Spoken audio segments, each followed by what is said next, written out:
प्रभु प्रभु यीशु तेरे पावन नाम की प्रशंसा स्तुति हो सर्वदा। प्रभु यीशु तेरे पावन नाम की प्रशंसा स्तुति हो सर्वदा। स्वर्ग और पृथ्वी पर ऊंचा तेरा नाम प्रभावशाली है तेरा नाम। स्वर्ग और पृथ्वी पर ऊंचा तेरा नाम प्रभावशाली है तेरा नाम। संतों के प्रशंसा योग्य है नाम। संतों के प्रशंसा योग्य है। यीशु तेरे पावन नाम की प्रशंसा स्तुति हो सर्वदा। प्रभु यीशु तेरे पावन नाम प्रशंसा स्तुति हो सर्वदा। पापियों के सब पाप मिटाने दुनिया में आया है प्यारा नाम। पापियों के सब पाप मिटाने दुनिया में आया है प्यारा नाम। हमें स्वर्ग में ले जाता है। स्वर्ग में ले जाता है। यीशु तेरे पावन नाम की प्रशंसा स्तुति हो सर्वदा। प्रभु यीशु तेरे नाम की प्रशंसा स्तुति हो सर्वदा। दुख विपत्ति और परीक्षा के समय सदा संभालेगा यह सच्चा नाम। दुख विपत्ति और परीक्षा के समय सदा संभालेगा यह सच्चा नाम। सारी रुकावट हटाता है यह नाम। सारी रुकावट हटाता है यह नाम। प्रभु यीशु तेरे पावन नाम की प्रशंसा स्तुति हो सर्वदा। प्रभु यीशु तेरे पावन नाम की प्रशंसा स्तुति हो सर्वदा। सबको जय मसीह। जय मसीह। सबको जय मसीह की। प्रभु यीशु मसीह के नाम में प्रभु को धन्यवाद देते हैं। प्रभु ने और एक दिन हमें सहायता किया, ऐसा पारिवारिक प्रार्थना में जुटने के लिए प्रभु ने मौका दिया। हम आभारी हैं प्रभु का। परमेश्वर का कृपा अनुग्रह हमारे जीवन में प्रति भोर नई रीति से प्रभु उड़ते हैं, इसलिए आज हम जीवित हैं। आवाज नहीं आ रही। जैसा हमारा भाई ने प्रार्थना करते थे कि कितने लोग ऐसे हैं जो सोते रह जाएंगे, उठ नहीं पाएंगे, लेकिन प्रभु ने हमको अनुग्रह दिया। हम उठ के प्रभु का वचन, प्रभु का स्तुति के द्वारा, वचन के द्वारा हम अपने जीवन को, दिन की शुरुआत को हम करते हैं। प्रभु को धन्यवाद हो। आइए हमारा आज का दिन के लिए लूका का किताब, उसका 21 चैप्टर, उसका 34, 35 और 36 का पढ़ेंगे। लूका का सुसमाचार 21 अध्याय 34, 35 और 36 को। इसीलिए सावधान रहो, ऐसा ना हो कि तुम्हारे मन खुमार और मतवालेपन और इस जीवन की चिंताओं से सुस्त हो जाए और वह दिन तुम पर फंदे के समान अचानक आ पड़े, क्योंकि वह सारी पृथ्वी के सब रहने वालों पर इसी प्रकार आ पड़ेगी। इसीलिए जागते रहो और हर समय प्रार्थना करते रहो कि तुम इन सब आने वाली घटनाओं से बचने और मनुष्य के पुत्र के सामने खड़े होने के योग्य बनो। ये जो वचन हम पढ़ते हैं मत्ती, मरकुस, लूका और यूहन्ना की किताब में, ये वचन जो बोला गया है स्वयं प्रभु यीशु मसीह के द्वारा अपने चेलों को बताया गया वचन है ये। तो यहाँ पर प्रभु यीशु मसीह का वचन में कहता है कि इसीलिए सावधान रहो। प्रभु यीशु मसीह आज के 2025 साल पहले जब प्रभु यीशु मसीह जगत संसार में थे, उन्होंने चेताया था और कहा था कि सावधान रहो और कहता है आगे, ऐसा न हो कि तुम्हारे मन, ध्यान से पढ़े आप, तुम्हारे मन खुमार और मतवालापन और इस जीवन की चिंताओं से सुस्त हो जाए। 3 बातों के कारण हमारा जीवन सुस्त हो सकता है इन अंतिम दिनों में। भले चारों तरफ से लड़ाई के बातों को हम सुनते हैं, चारों तरफ हाहाकार की बातों को सुनते हम देखते हैं, चारों तरफ एक समाज के अंदर अराजकता या देश के अंदर अशांति, या चारों तरफ हम इन सारे त्राहिमाम को हम देखते हैं, सुनते हैं, लेकिन फिर भी हमारा जीवन, हमारा जीवन क्या होता है? सुस्त होता है। क्यों होता है? 3 कारण है। पहला, हमारा मन खुमार और मतवालापन और इस जीवन का चिंताओं से सुस्त हो जाता है। 3 बात। मन का खुमार, हमारा मन स्थिर नहीं रहता है, हमारे मन के अंदर चंचलता है। ये जो मन है ना, हमारा मन सबसे ज्यादा धोखा देने वाला हमारा मन है। ये मन को कंट्रोल करना, इस मन को ऊपर हावी होना बहुत ही कठिन बात है, क्योंकि वचन कहता है कि हमारे मन जो है, मनुष्य का जो मन है, मनुष्य का जो हृदय है, सबसे ज्यादा धोखा हमको देता है। हम संसार में हम किसी को धोखा दे सकते हैं। एक भाई एक बहन को धोखा देते हैं, एक पत्नी या पति को धोखा देते हैं, या एक हमारा पड़ोसी धोखा देती है। एक अलग बात है, ये तो साधारण सी बात है, लेकिन बड़ी दुख की बात है। ये हमारे आप के लिए कितना बड़ा भयंकर बात है जब आप अपने आप को हम धोखा देते हैं। हमारा मन जब हमको धोखा देते हैं तो फिर हमारे लिए कितना बड़ी बात है, क्योंकि हमारे मन को शैतान ने पूरी तरह अपने कब्जे में ले चुका है, और ले चुकने के बाद में ये मन हमको धोखा देता है। मन में तरह तरह की बातें आती हैं, तरह तरह के विचार आते हैं, शंका आते हैं, क्योंकि शैतान हमको नहीं चाहता है कि हम और आप प्रभु में बढ़े, हम और आप प्रार्थना करें, हम और आप वचन पढ़ें, हम और आप संगति में आए। प्रभु ये शैतान करता है। तो इसीलिए पहली बात, हमारा मन खुमार होता है। दूसरा, मतवालेपन क्या है? इस जगत संसार का रंगी चंगी, इस जगत संसार का बातें जो हमें खींचता है। आज हम देखते संसार के अंदर, है ना, किस प्रकार की अवस्था को हम जानते हैं। और तीसरा कहता है कि जीवन की चिंताएं, हमारा जीवन में तमाम प्रकार की चिंताएं आती है। ये 3 बात आने के द्वारा आज अंतिम दिन के अंदर भी हम और आप आत्मिक की तौर पे सुस्तता हो जाते हैं और सुस्ता हुए हैं। इसलिए प्रभु ने क्या कहा? इसीलिए सावधान रहो कि ऐसा न हो कि, प्रभु ने यहाँ पर आज से 2025 साल पहले हमको चेताया था। तो हमें और आपको प्रभु के वचन के द्वारा चेतावनी को हमको लेते हुए प्रियो, इन संसार के अंदर हम क्यों ना हो, हमें और आपको हमारे मन के ऊपर जय पाते हुए, मतवाले के जीवन के ऊपर जय पाते हुए, संसार की तमाम बात, रंगी चंगी मौज मजा, संसार के आकर्षण का वस्तुएं जो भी हैं, उसको हमें त्यागना है, उसके बाद हमको जय पाना है। और जीवन की चिंता, सबसे बड़ी बात क्या है? जीवन की चिंता। आज हमारी चिंता क्या है? हमारी चिंता क्या? देखिए आज कितना त्राहिमाम है। हमारा भाई संतराम का बोल रहा था कि वहाँ दुकान पे आते बोलते हमको केवल खाना खिलाओ, बोलते हैं हम खाना नहीं खा, कितने दिन से खाना नहीं खा रहे हम लोग। सो इन जीवन की चिंताओं से हमारा आत्मिक जीवन क्या होता है? सुस्त होता है प्रिय भाई। इसीलिए क्या बोला प्रभु ने आगे 35 में, क्योंकि वो सारे पृथ्वी के सब रहने वालों पर इसी प्रकार आ पड़ेगी।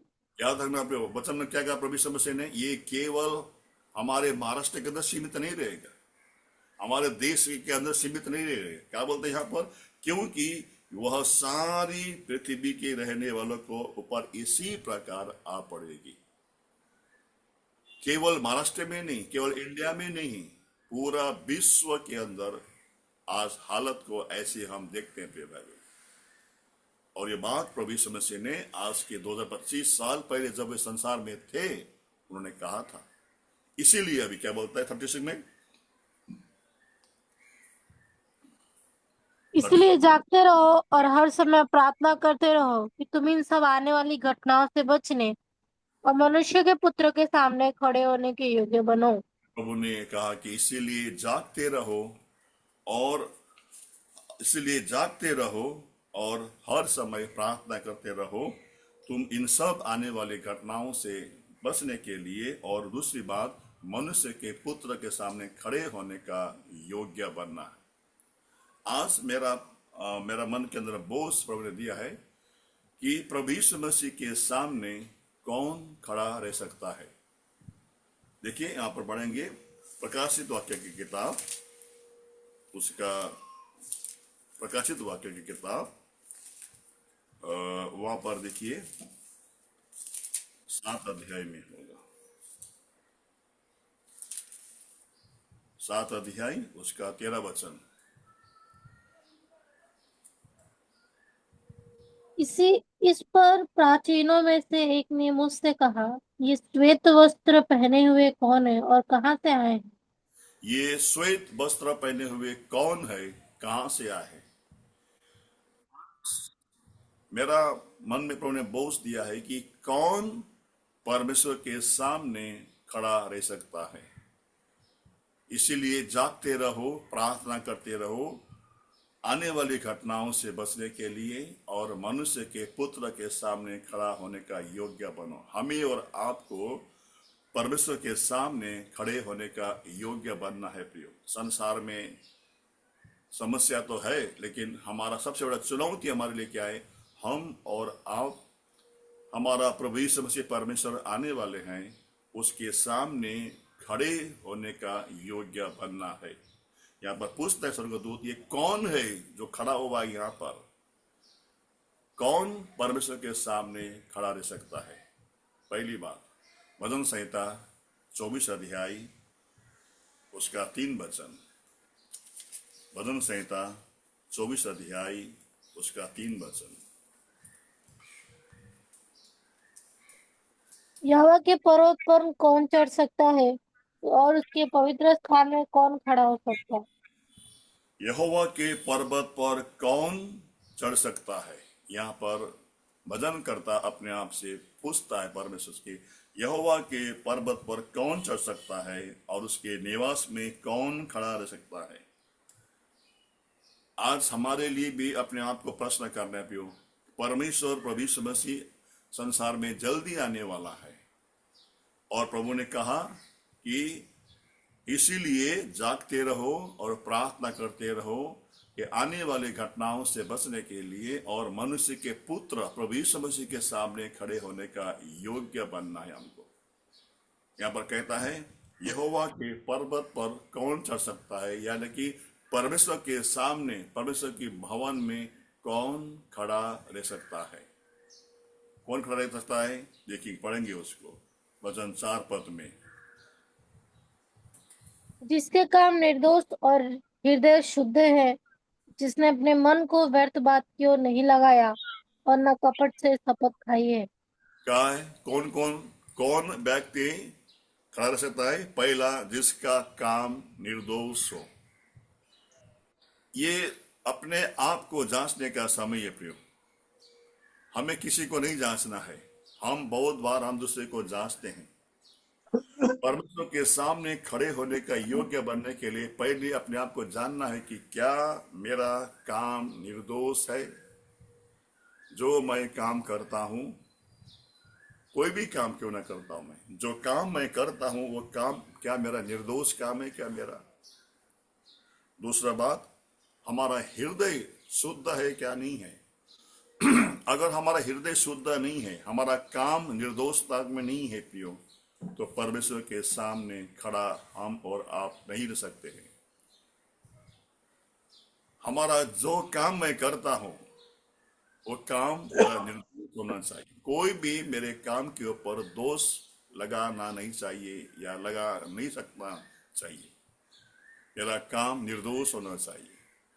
और दूसरी बात, हमारा आपका हृदय शुद्ध होना चाहिए। प्रिय भाई बहन, ये हृदय में पहले बोला, हमारा मन जो है खुमार होता है, हमारा मन के अंदर तमाम बातें आते हैं।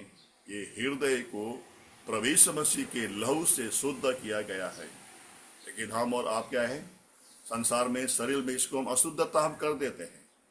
हमारे विचार के द्वारा, हमारा सोच के द्वारा, हमारे कर्म के द्वारा हमारा हृदय को हम अशुद्ध कर देते हैं। अगर मेरा हृदय ही अशुद्धता से भरा हुआ है तो परमेश्वर के सामने हम और आप कभी खड़ा नहीं रह पाएंगे। दूसरी बात, जिसने अपने मन को व्यर्थ बातों के ऊपर नहीं लगाया है। हमारा मन संसार की व्यर्थ बातों के ऊपर ज्यादा लगाते हैं हम लोग। हमको मालूम है ये बात, ये चीज व्यर्थ है। हमको मालूम है ये जो चीज मैं कर रहा हूं व्यर्थ है। लेकिन हम क्या करते हैं, हमारे मन को उन व्यर्थ बातों में लगाते रहते हैं। क्यों? क्योंकि हमारे मन को क्या, हमारा मन को शैतान ने क्या किया है, ऐसा घुमा दिया है, डाइवर्ट कर दिया है हमारे मन को। और उन व्यर्थ बातों से हम कभी भी संतृप्ति नहीं होंगे। संसार में से बहुत सारे जो व्यर्थ बातें पे आज हम मन लगाते हैं, व्यर्थ बातों के ऊपर हम मन लगाते हैं। ऐसा लंबा लिस्ट है, अगर आप उसको हम बोलेंगे तो व्यर्थ बातें जो हमें नहीं करना है, जो हमें नहीं सोचना है, उन बातों के ऊपर हम मन लगाते हैं प्रिय भाई। और कहता है, चौथी बात कहता है, और ना कपट से शपथ खाता है। प्रियो, ये सबसे बड़ी बात है। हमारे मन के अंदर कपट रखकर हम शपथ खाते हैं। तो ऐसे व्यक्ति परमेश्वर के सामने खड़े नहीं रह पाएंगे।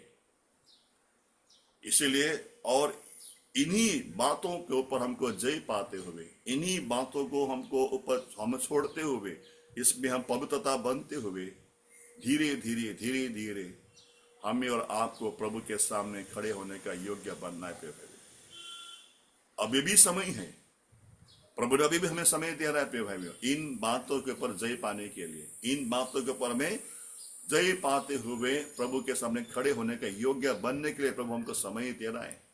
यदि अगर आज हम भी लापरवाही करते हैं, हल्का लेते हैं, तो दिन वो आएगा प्रियो, फंद की नहीं हमारा जीवन में वो दिन आएगा तो कोई हमको नहीं बचा पाएगा प्रिय भाई। मैंने आपको पहले कहा, हमेशा मैं कहता हूं प्रिय भाई, यदि रैप्चर होने के बाद में प्रिय भाई, रैप्चर होने के मंडली उठाने के बाद में हम अपने सिर को पत्थर पर मारेंगे, पूरा लहूलुहान हो जाएगा, पछतावा करेंगे, कोई फायदा नहीं होगा। मैं बात फिर कहता हूं प्रियो, प्रभु यीशु मसीह के रैप्चर, हमारे विश्वासी को, मंडली को रैप्चर होने के बाद में जब मंडली संसार से उठाया जाएगा, उसके बाद में छुड़े हुए विश्वासी, जो छुट गए विश्वासी, मैं हमेशा कहता हूं, अभी भी कहता हूं, मैं अपना सिर को जमीन पर पटक पटक कर पछतावा करेंगे। आप सिर को पटक पटक के पूरा आपका लहूलुहान हो जाएगा, पछतावा करेंगे, हे प्रभु क्षमा कर, क्षमा नहीं मिलेगा, उस पछताव का कोई मतलब नहीं रहेगा। एक बार अनुग्रह अगर उठाए जाए, अनुग्रह खत्म होने के बाद संसार के अंदर पे होगा, हमें कोई मौका नहीं मिलेगा। चाहे आप अपने शरीर को पूरा लहूलुहान कर दो, मार मार के पछतावा करो, हे प्रभु मैं पछतावा करता हूं, आपका पछतावा मेरा पछतावा नहीं सुनेगा प्रिय भाई। इसलिए ये समय है, अभी भी हमको प्रभु ने हमको समय दे रहा है, इन सारी बातों को ऊपर हमको जय पाते हुए हमें प्रभु के सामने खड़े होने का योग्य हमें बनना है प्रिय भाई। दूसरा पढ़ेंगे भजन की किताब, उसका 15, उसका हम पढ़ेंगे 76 अध्याय, 76 चैप्टर, 76 अध्याय, भजन संहिता 76 अध्याय, उसका 7 वचन भी पढ़ेंगे। केवल तू ही भययोग्य है, और जब तू क्रोध करने लगे तब तेरे सामने कौन खड़ा रह सकेगा। कहता है केवल तू ही भय योग्य है, और जब तू क्रोध करने लगे तब तेरे सामने कौन खड़ा रह सकेगा। परमेश्वर का प्रकोप प्रकोप के सामने पे हम और आप कदापि खड़ा नहीं रह पाएंगे पे। वो आंधी के तरह है ना, एक आग की तरह हमारा परमेश्वर पे है। आपको मालूम होगा पुराने नियम में कौरव वंशियों के संतान ने जब बलवा किया, विरोध किया, तो क्षण भर के अंदर प्रभु का क्रोध में पूरा जमीन पूरा फट गया और पूरे के पूरे कौरव वंश का सब संतान उसमें प्रभु ने उनको मार डाला। प्रभु ने, यह प्रभु का क्रोध के सामने कौन खड़ा रह सकता है भाई। जब जब भी परमेश्वर क्रोध करता है, परमेश्वर के क्रोध के सामने हम और आप खड़ा नहीं रह सकते।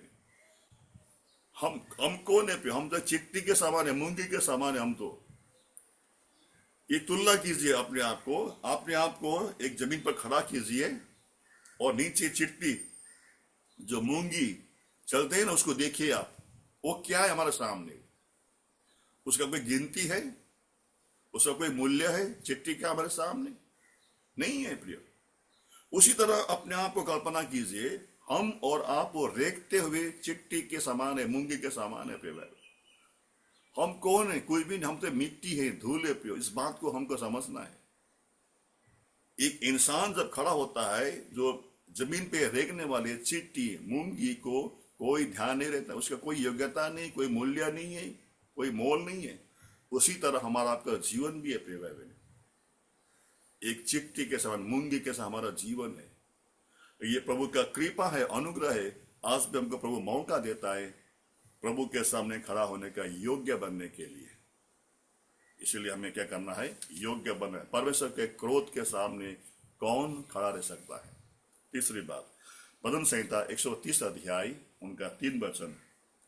भजन संहिता 130 उनका 3।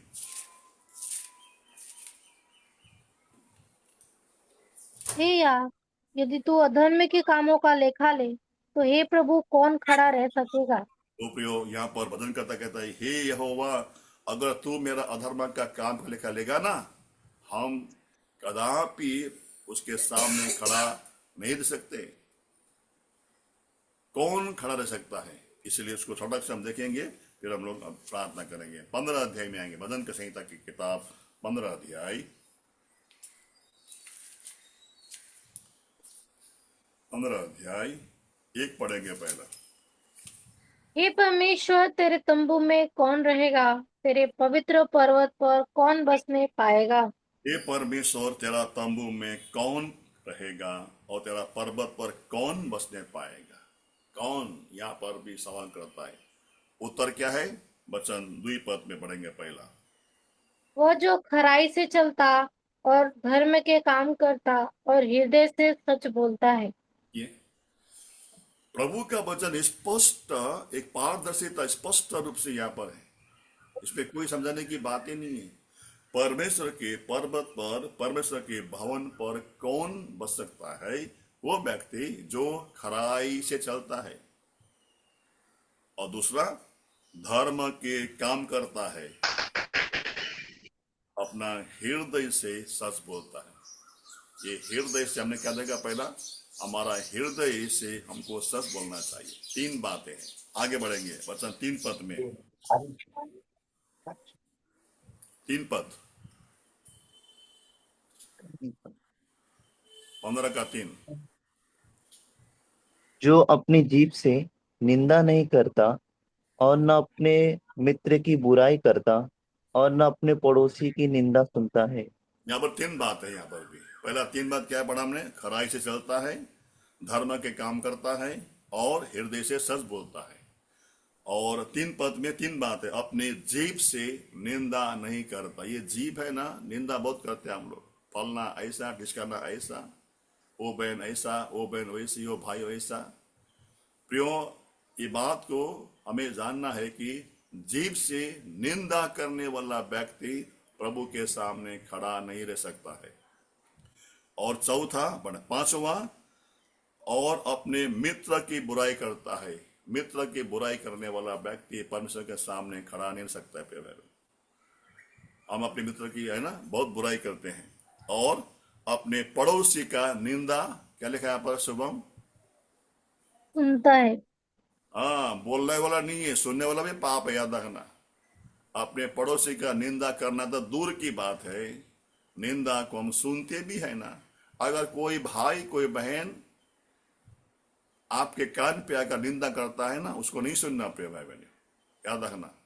कोई भाई कोई बहन, कोई विश्वासी भाई कोई विश्वासी बहन आपके कान में आकर किसी का निंदा करता है, वो निंदा सुनना भी पाप है,